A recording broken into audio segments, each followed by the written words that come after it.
Morning, everybody. Another exciting instalment of Cabinet. Grateful for your time this morning. We'll fly through it all as ever.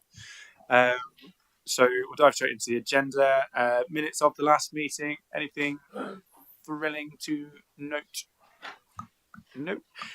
Apologies, Chris? Yeah, apologies from Councillor Bruce Lawton, medical illness. Thank you very much. Wish Bruce the best. Declarations of interest. Any we need to flag in advance? All good. Right, into business proper then. Agenda item 4, key decision moving traffic enforcement. Neil. Thanks, Leader. Yes, this is an item where hopefully we can help to relieve some of the frustrations of motorists in the county. This is an application to the government for powers to make these moving traffic enforcements around the county, and this particular recommendation then includes 2 specific sites to start as a trial. I'm sure most of us have expressed frustration when you come up to a junction that's got a yellow box in it and you find there's a queue of traffic across it obstructing your exit, and getting rather frustrated and annoyed, etc. So this hopefully is an attempt to reduce that congestion by enforcing these. It does have that knock-on effect that it would also hopefully help reduce air pollution a little bit, because you're reducing the amount of time that people are queuing in stationary traffic. So I mean, the police obviously haven't got a lot of time on their hands to stand around junctions enforcing this. So the best way of doing this is for us to apply for the powers and then install cameras, certainly at these 2 trial sites, one being Lady Bay Bridge, just along Ratcliffe Road, just a few hundred yards from where we're sitting now, where especially at certain times like match days, etc. There's a lot of traffic, but not limited to match days, but there's a lot of traffic queuing across that junction. And then similarly in Newark, outside the Asda supermarket, to enforce the no right turn out of that exit, which does cause considerable problems if somebody obstructs that and tries to turn right when they shouldn't be.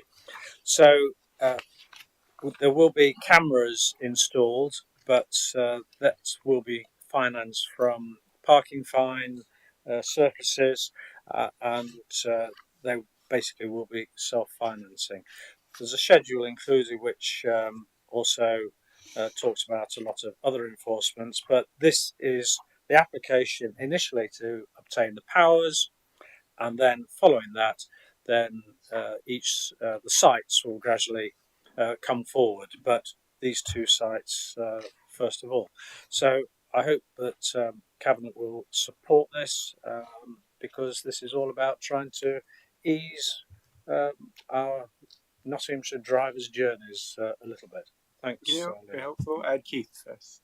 Yeah, thank you, Leader. I really welcome this report, particularly obviously the ASDA access, which is just on borders my patch actually, and the impact of inconsiderate drivers waiting to go right into the ASDA car park causes congestion at Beaumont Cross, which then causes congestion on London Road and all the other roads, and it's just because of inconsideration.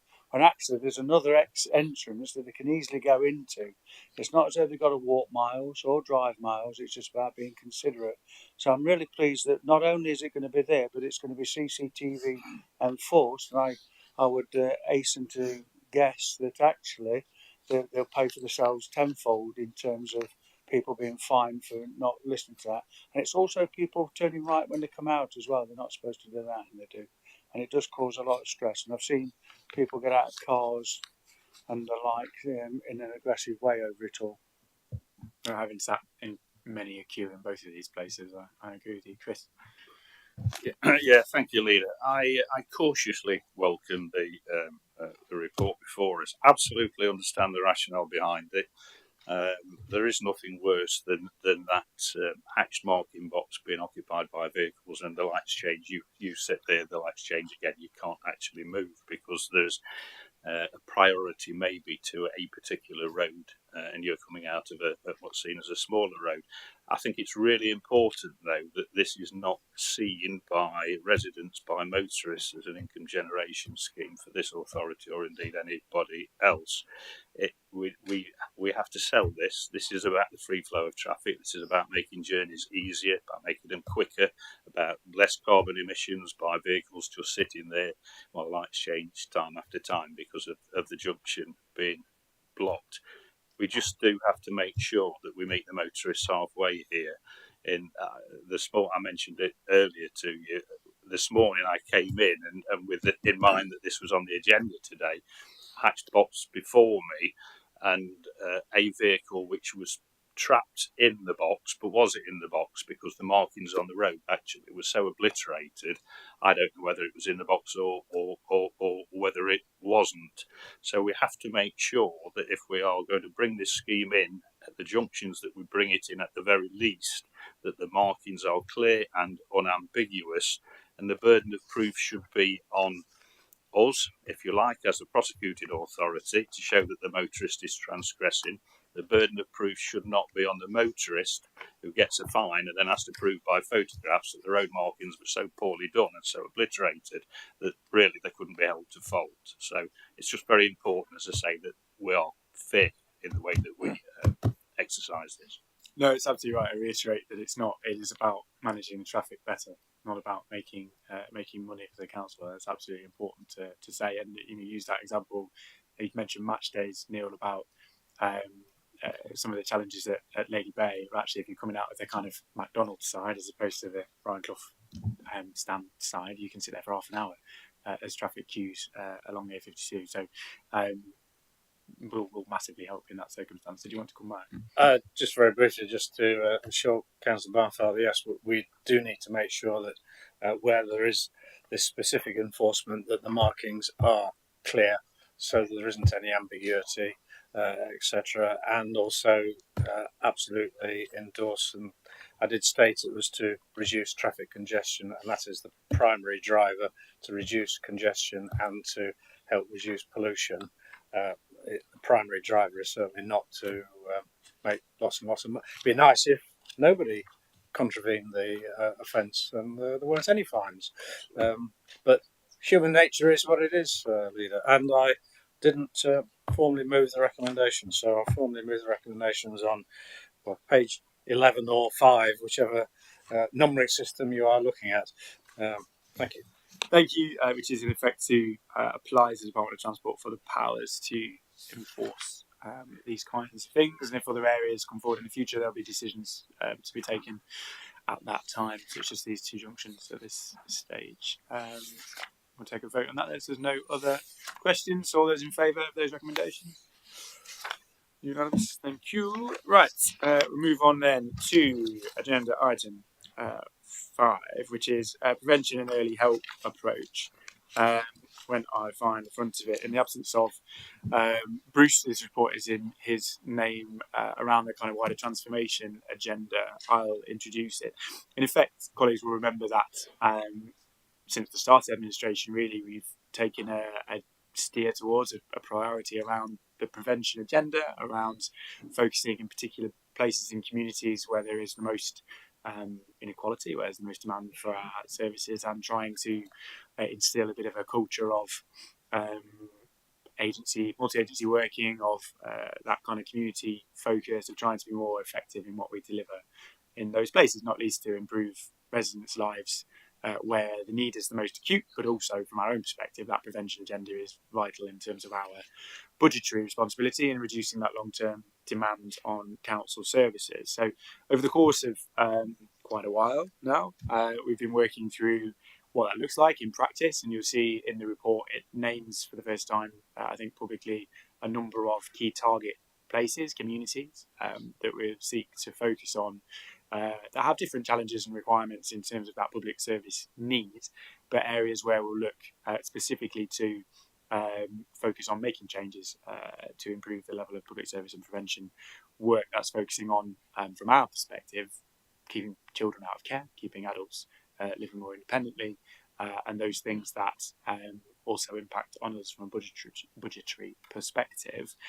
More broadly, though, officers have been very keen to ensure that we have a set of principles to agree across the council, so that not just in those 5 places, but across the board when we're making decisions, we have a clear framework to draw upon as to what we're trying to achieve and how we're going to go about it. So that's what's laid out in effect in this paper. I think all of the principles in here are, to some extent, relatively common sense from that point of view, but it should, and the aim is for this to guide the whole council across departments in terms of that decision making and that focus on this agenda, and build it into our constitution, or whatever, for want of a better word, to make sure it is something that is always considered. And I don't think there's much more to it than that from my perspective. I'm very keen for us to take these principles and move them forward, and to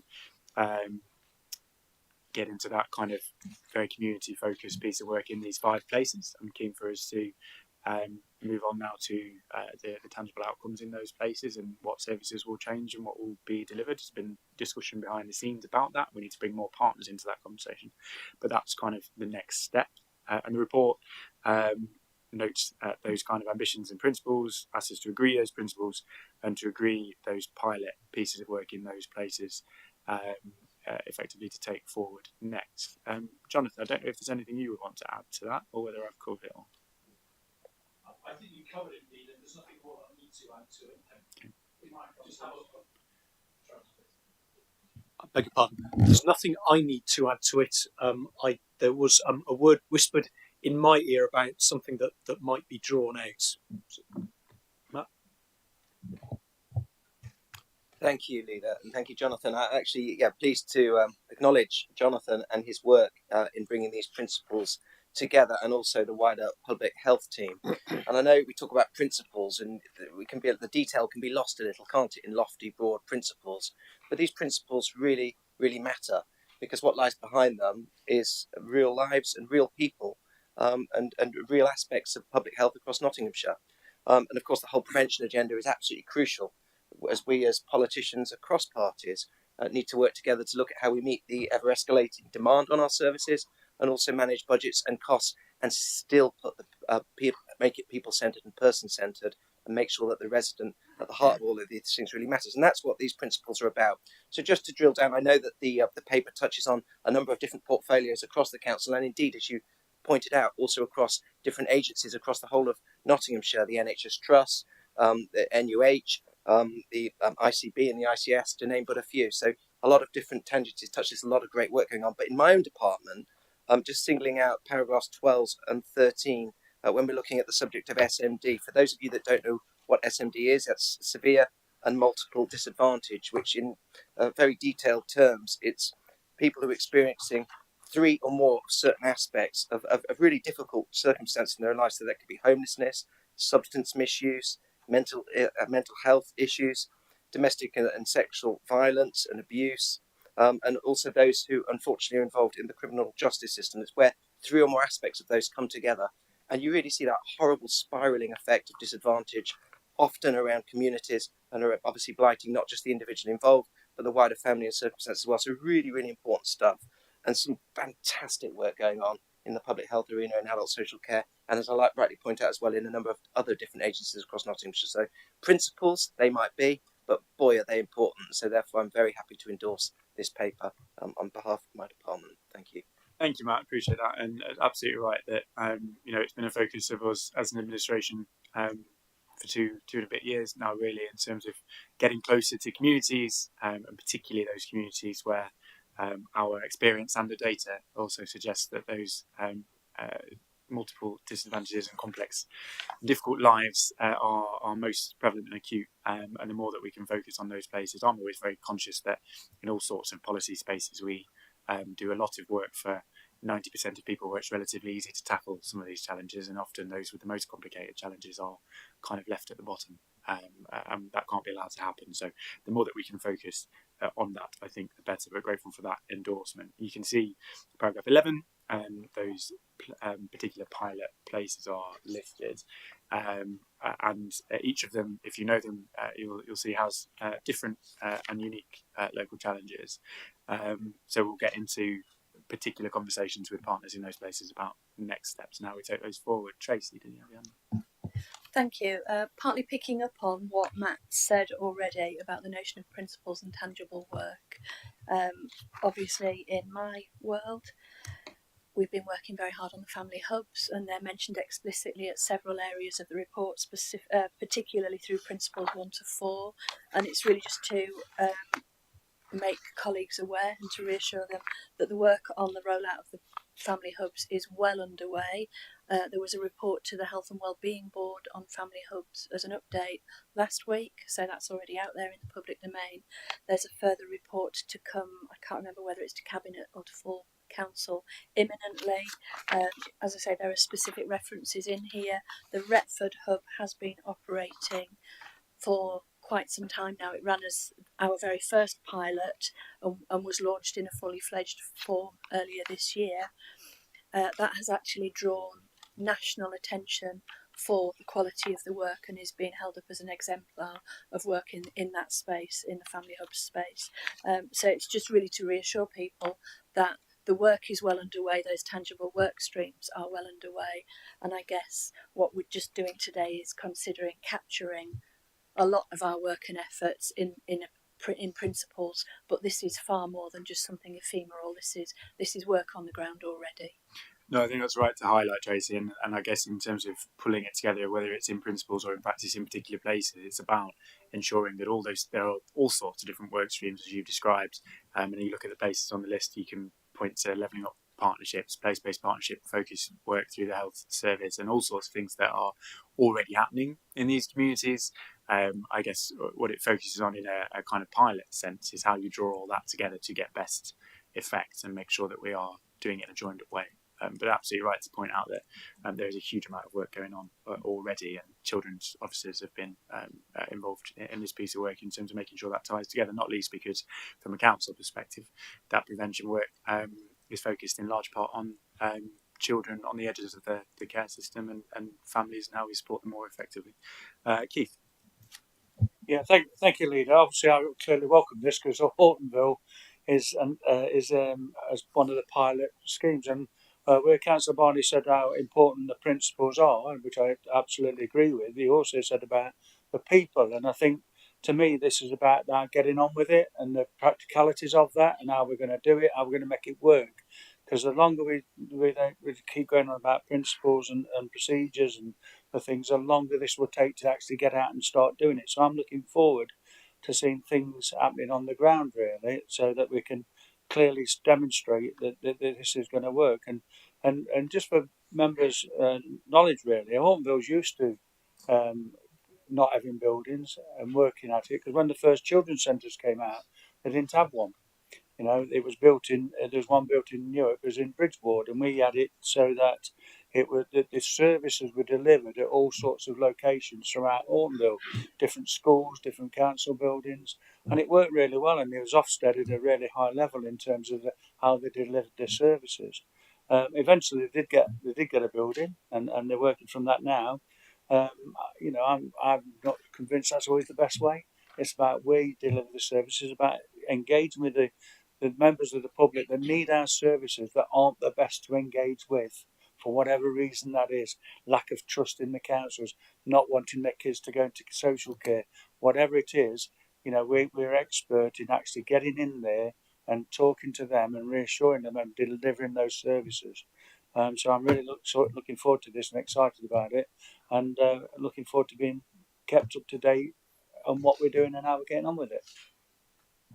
Thanks, Keith. And you know, you're right that they're all very different places, right? We look down the list, speak about kind of Oak Tree and Bellamy Estates in Mansfield. You know, they don't really have public service buildings in that sense. They've kind of had to make do, and people have to travel out to access things, which, you know, in that space of complicated lives, whatever, people don't always do. So there's a sense of how you draw things in and take things closer to them. It might be different across the board, but certainly really important challenge for us to take on. And I'm really conscious of that community-based approach to it, because as you say, you know, principles are really important. We need to embed them, but these communities are all different, families are all different, lives are complicated, and trying to get things as close to and as bespoke for those individual communities and families is where we're trying to get to. So in the absence of any other comments? I've kind of read out the recommendations. You can see them again on page 7 of the report, effectively to kind of note the alignment of this and agree these principles to set us off on some of these pilot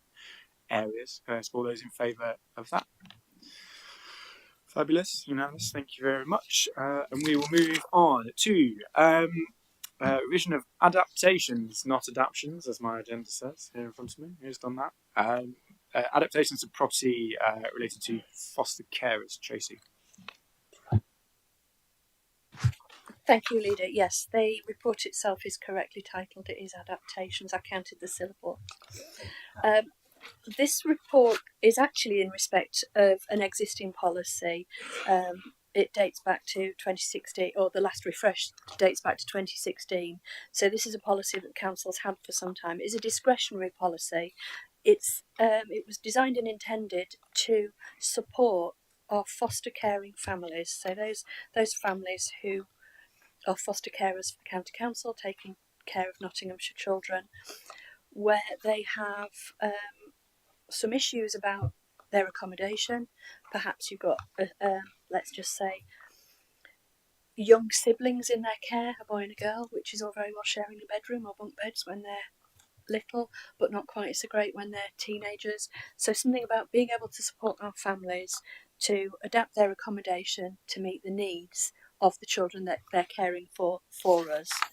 As I say, this is a refresh. It gave us an opportunity to review, in part, the processes by which we were actually applying the policy, including the fact that we're now under a cabinet system, not a committee system, because certainly in the last year to 18 months, I've probably been seeing a raft of individual applications coming to me as a cabinet member to sign off, which is not something that we've particularly been seeing as processes before. It provides a clear, formal, equitable approach to actually supporting our foster families with adaptations to their properties, or potentially in some circumstances to move house. So this has been through legal, financial. It gives us the reassurance of proper oversight. It shapes a process which will go through CAMG, and I'm going to be looking to Councillor Jackson to remind me what the acronym is, but it's Capital Assets Management Group. I knew I'd get there eventually. It's been through the 151 officer, who is beaming at me because I remembered what the acronym was, and it will continue to have elected member oversight, which for Councillor Jackson and myself has been incredibly important. What we've also done is made sure within this paper that we have built in a regular review, because, as I say, it is a discretionary policy. We're applying certain processes, certain circumstances, so it does need regular review. It allows us to support our foster caring families who have needs that they didn't necessarily anticipate, to keep children, be that single cared for children or sibling groups, living in family homes, and not to us looking to external markets and children's homes. So there's an element of cost in that, because those placements can be more expensive, but ultimately the best needs of children in our care are served if we can provide them family homes to live in. So this is a review, a refresh, I would say a streamlining and simplifying to make it really straightforward so everybody knows what they're dealing with. And the recommendation, which I will move, are before you on page 38 or 4, depending on your numbering system. So really just to ask colleagues' support so that we can continue to support our foster carers in the best way possible. Thanks, Tracy. It's a good piece of work and really helpful, I think, in terms of bringing some consistency to this process and equity. As you said, it has to be based on some criteria and rules, rather than just asking you to make a personal judgment every time somebody puts in a request like this, but where we can find those circumstances where it's best for the kids to stay with the family and it's more cost effective for us to support them to do that than take them into residential care. That's absolutely the best thing to do. So hopefully this brings some clear and consistent framework to that, as recommendations say, to be reviewed by each administration post-election as we go forward. Anyone else want to raise any thoughts or comments on this one, Matt? Yeah, just a word of apology. Whenever we talk about situations with foster children, I always make it personal, and I do apologise for that because it's not about. I'm not trying to make it about me in any way, shape, or form. But obviously, I think speaking from the experience that my family have probably does bring value. And this is a situation that we faced many times in our family home, where my parents invariably they actually started out as respite foster carers, which grew and evolved because of circumstances in lives where we ended up with a number of young people living with us for many years, and indeed 4 of those were eventually adopted by my family. As you can imagine, our family home, which was a small 1950s bungalow, needed to be adapted and needed to change. And it is now a sprawling 11-bedroom monster of a unsaleable 1950s bungalow. But the structures weren't in place for support from local authorities through my own family's foster experience. And I remember my mum and dad being really worried about how they could accommodate, how they could make ends meet to do the needed adaptations. Numbers of bathrooms, stuff like that really matters when you've got quite a lot of people living in your house. And I remember them going with a begging bowl to my grandparents who clubbed together, and also to our local community. I remember the local church putting their hand in the pocket and helping my parents make ends meet to do what they did. And so to see this, you know what, you get elected, don't you? Absolutely thrills my heart, Tracy. It's fantastic. It takes the lottery out of it. It also puts some rules and processes and some frameworks in place which make it fair and equitable. I think that's completely right. I think actually it also has a pounds and pence effect on the local authority in terms of meeting our budgetary needs. I think it's the right thing is to keep people living in foster families. The most important thing to me, as you touched on, is the stability, though, that this brings to young people, knowing that they can have a place that they can call home, that they can grow up, and that they don't need to move into other facilities. They can stay in the family they're in the right place. And so I think it's absolutely brilliant. Hats off to your department. Thank you very much. Thank you, Matt. Tracy. Yeah, it was just to come back very briefly. I mean, it is clear in the report, but just again to give that reassurance that the processes are not about just handing out money, because this is public money.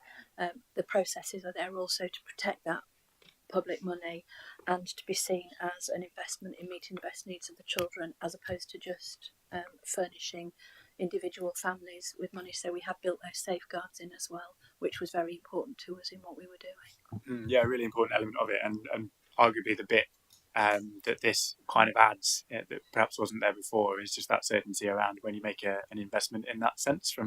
Take the emotion out of it, you then get a service for a period of time that is of that value or more, and that's what this tries to protect as well. Obviously, keeping families together in a family home is much cheaper from a council perspective than it is to take kids into residential care, and much better for the children as well. So that is the aim and intention. Anyone further on this one?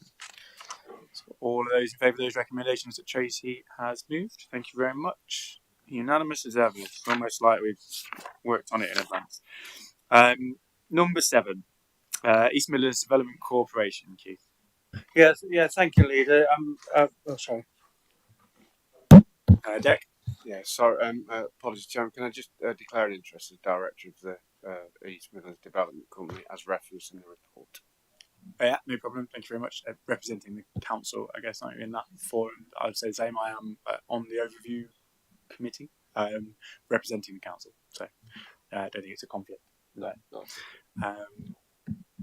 Did you want to do the same, Neil?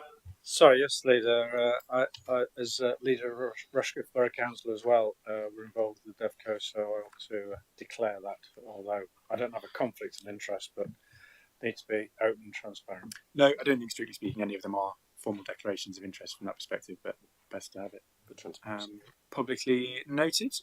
Sorry, Keith, go on. Yeah, thank you, leader. This is a good report, really, in my name, obviously, because it's bound to be. It's asking for us to continue to support the DevCo, and in so doing so, highlight some of the things that DevCo do, because a lot of people don't really know, and I think it's only right and proper that we put in the report that some of the things that they do within that. And if you look at the future priorities on page 49, it goes into quite a list of some major projects happening in this area where we're going to benefit from it as a council. And one of the things not on that list, which was discussed yesterday in our first ever Step Fusion strategic board meeting, is the possibilities of using them towards master planning the West Burton area for Step Fusion being there. So there's a lot of reasons to support this and to continue to support this. I note that most of the councils have continued with that. Leicester have decided they don't want to. I don't see the logic behind that at all, but I won't go into that because I'm sure you have your own view on that.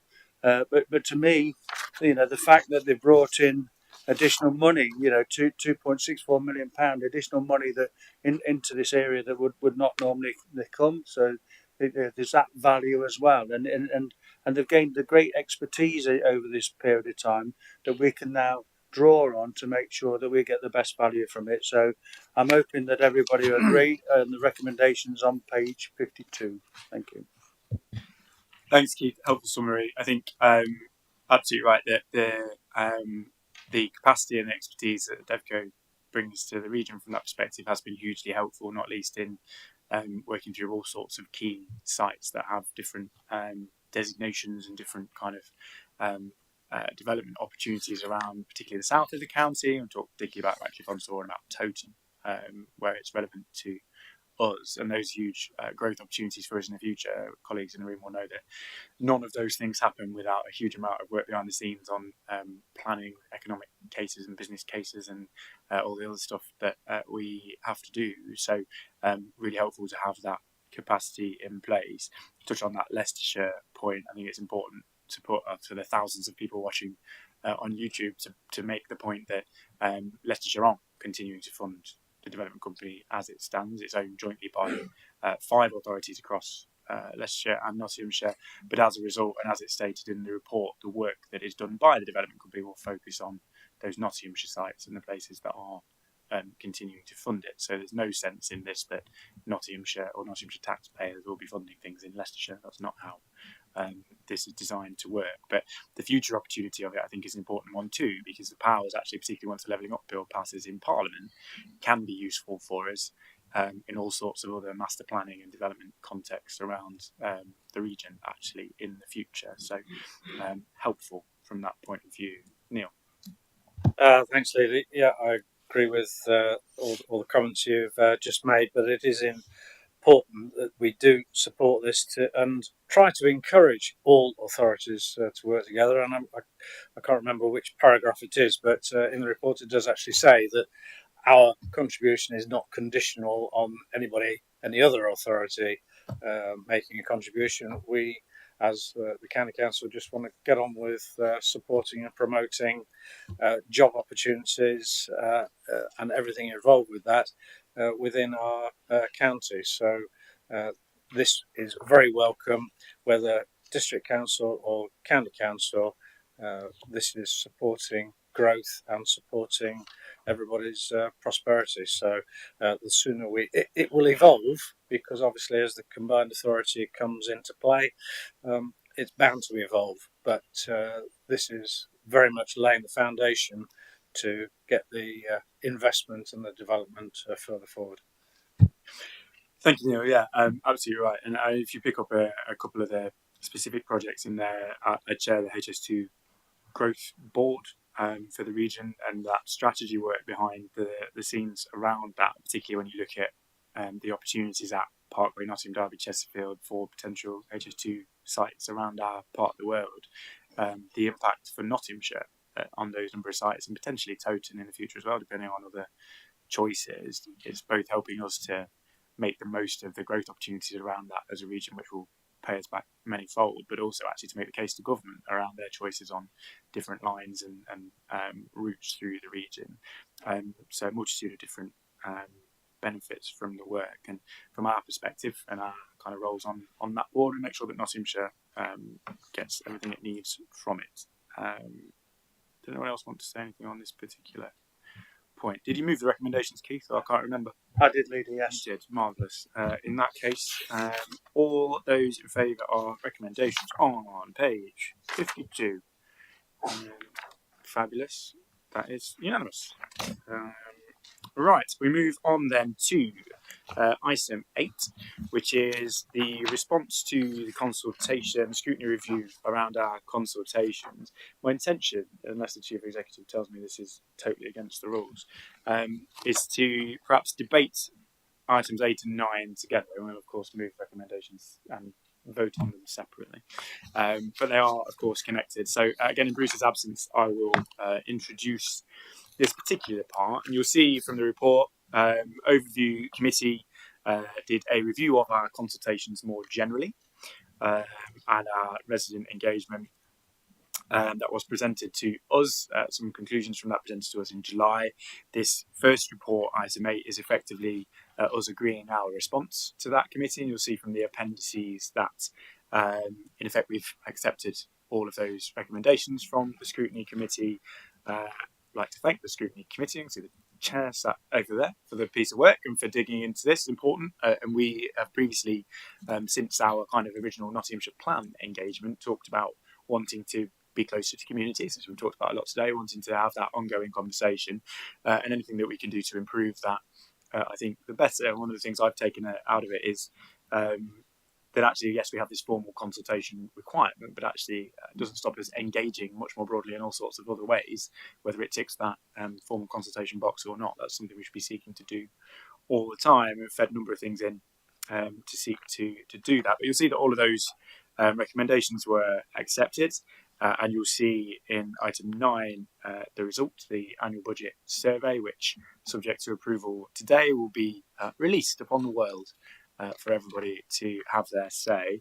We're starting, as a result of some of that engagement and scrutiny, to do this process earlier than before and give people more opportunity to have that say and influence the outcomes. I'm going to flick over and see if there's anything else in my notes for the wider budget conversation. We have made a number of changes, as has been described, and off the back of some of the scrutiny requirements, about the nature of some of the questions, about looking at best practice in other places, about how and where, and the cost of things like paper copies and accessible copies to people around our public service buildings. The vast majority of people answer it online, but we continue to do that. Be important at this stage, I think, to say to members around the room, or members of all parties, we are representatives of the council as well. Let's take every opportunity to share it, to put it out on our platforms, take it to our parish council meetings, and make sure that those residents that we engage with are aware of it, and that we get as many of those views as we possibly can. It'll also obviously be on the council website as well. So I hope it's an example across the board of a good and helpful scrutiny process, where we've had that engagement, we've had a conversation, we've had some recommendations, we've implemented them, and I hope it makes for a more or as engaging a process as it can possibly be, given the legal framework that we also have to work within. So really, really helpful. Would anyone else like to speak to this item, Chris? Yeah, thank you, Leader. Echo really some of what you've already said. Obviously, as a member of the Constitution Working Party, along with Councillor Pringle and from the Labour Group and others, when we designed the new system, as it were, the cabinet system and the scrutiny function, we were doing it on a blank sheet of paper, obviously looking at best practice in other authorities, and scrutiny has such an important role to play in a cabinet system. So, like you, I'd like to thank the chair of the Overview and Scrutiny Committee and his deputy, Councillor Guilfoyle from the Labour Group, for the work that they have done. And I think this is an example of where the scrutiny process is not just for opposition members to challenge and question the administration, but it's where the administration can actually make great benefit of the scrutiny process in formulating their own policies, procedures, and moving forward where there is effectively an agreed concept in the value and benefit to our communities. So again, thank Councillor Elliott and team for the work that they've done. Good to see that we've accepted all their recommendations, and obviously that leads on to the consultation questionnaire, which follows agenda item 9, which I think hopefully reflects most all of what we were asked to achieve. So thank you. Great, thank you, Chris. Neil. Yeah, just briefly touching on what Councillor Barnfeld just said. What I think where scrutiny works well is not just being the critical friend, but also contributing to policy development. And nobody has a monopoly on good ideas. Anybody can come up with a good idea, and where people can work together and contribute to the development of a policy, then that's where I think it does work well. So I welcome having the challenges in scrutiny, because it's an opportunity to make sure that all options are considered in moving any policies forward. Thank you, Richard. Yeah, thank you, Leader. I'd also thank Councillor Elliott and his committee. We went along, I think it was the first of your committee meetings, Boyd, that we came along to and started talking about the budget consultation, because it is important. We're not going through the motions. We want to get the opinions of people in Nottinghamshire about what our priorities should be when it comes to putting a budget together. And so was grateful for that. I accept the findings of their scrutiny process, which is in item 8, and I think item 9 shows that we've listened to it and responded to it. Paragraph 8 in that report, page 64, makes a very sensible point that actually there should be consistency in the questions asked year after year, because then we get a pattern of opinion coming back to us. But it has made some minor amendments to those questions, which you can see in the document at the very back of the agenda pack. We've listened to.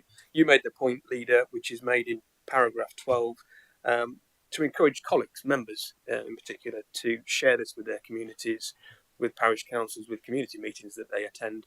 If I was being cynical, I would say at budget meeting every February, those who shout the loudest about what they see as a lack of responses are probably those who do the least to actually encourage their people to respond to the budget consultation. There's a longer report in much more detail in one of the overview committee minutes, which goes into detail and actually shows that we were as good as most councils in terms of responses to budget consultations, better than many, and actually that in terms of the response rate, it's more than enough to be quite representative of the whole of the county and of people's opinions on our budget. So really, just again, thank Boyd, and to encourage everybody to get involved and to feed back through the budget consultation process. And we look forward to getting the responses to that in due course. Thank you, Richard. Yeah, and a very fair point about those who shout the loudest. It's amazing how much store people can set by a national political poll that's based on 1,000 people out of 60 million, but which is very clear and accurate, obviously. But when it's 3,500 people out of 700, 800,000, it's not enough and can't be used for anything. We will see what the response is when it comes to February's budget meeting, but lots of opportunities to engage cross-party throughout the budget process, and I think it's November time there's the first kind of more open public conversation, including members across the council on that process. Keith, did you want to come? Yeah, just thanks, Leader. Just really from somebody who's been scrutinised, sounds quite painful, really, doesn't it? But actually, it wasn't a painful process, and out of that scrutiny, the recommendations that came out of that scrutiny really helped me make an informed decision about what we were doing in terms of the properties within the council's ownership. So, yes, it's about sort of looking at what you're doing and what you've done, but also helping to inform, likely outcomes of what you can go for as a portfolio holder. So I welcome it, and I'm really pleased that the recommendations moving forward, that we've accepted them all and we're incorporating that into further scrutiny meetings, because it's I use it as a tool that's an advantage.